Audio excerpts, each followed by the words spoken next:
Bonjour à tous, que vous soyez nouvel entrant ou expert certifié, le décret publié le 31 mai concernant la certification Calliope apporte quelques modifications et nous allons les décrypter ensemble.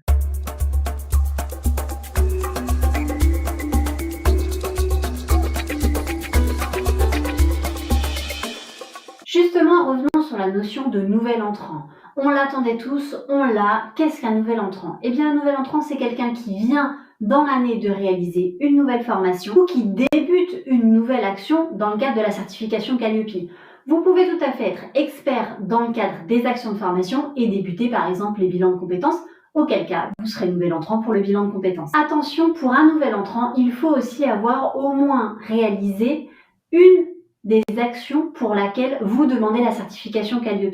Attention, point important, si vous avez été nouvel entrant lors de votre audit initial, eh bien lors de votre audit de surveillance, si celui-ci a lieu après le 1er septembre, eh bien vous aurez une majoration d'une demi-journée pour bien vérifier que les critères nouveaux entrants ont bien été appliqués aujourd'hui dans le cadre de l'audit de surveillance. Lorsque vous allez faire votre demande aujourd'hui pour votre certification Calliope en tant que nouvel entrant, certains éléments administratifs vont vous être demandés. Le descriptif de votre activité, le type d'activité que vous allez réaliser si vous faites de la formation, par exemple à distance ou au poste de travail, une attestation sur l'honneur que vous n'avez pas d'autres certificateurs avec lesquels vous travaillez aujourd'hui pour vous faciliter par exemple l'accès à la certification, et des éléments concernant votre structure, votre chiffre d'affaires, votre sirène, les sites concernés, puisque tous ces éléments-là viendront peut-être modifier la durée de votre audit en fonction donc de ces critères. Point important, en amont de votre audit à partir du 1er septembre, il n'y aura plus d'échantillonnage possible. C'est-à-dire qu'en amont, eh bien, l'auditeur n'aura pas d'échantillonnage.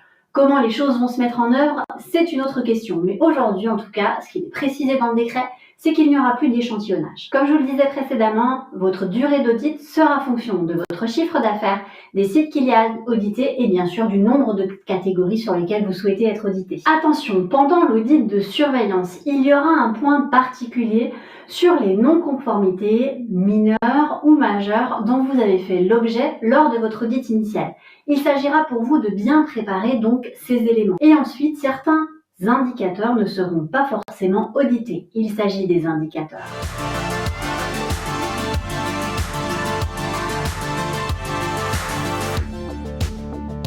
Point important pendant l'audit, qu'il s'agisse de l'audit de surveillance ou de l'audit initial, certains indicateurs feront l'objet d'une mise en conformité majeure. Il s'agit des indicateurs suivants.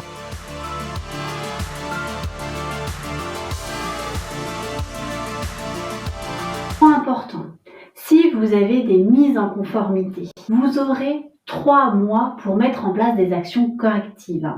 Le certificateur, quant à lui, vérifiera ces mesures correctives. S'il y a encore des corrections à apporter, vous aurez 1 mois complémentaire. Attention toutefois, si vous n'avez rien fait dans les 3 mois suivant votre audit, vous pouvez avoir une suspension de votre certification. Point complémentaire concernant l'affichage. Avant, il n'y avait pas l'affichage de la certification Calliope. Eh bien aujourd'hui, elle devra apparaître dans vos locaux et sur votre site internet. Si vous n'avez pas de site internet, eh bien il faudra diffuser à la demande votre certification Calliope. De nouveaux décrets arrivent prochainement, notamment concernant la sous-traitance. Je vous en ferai une nouvelle vidéo.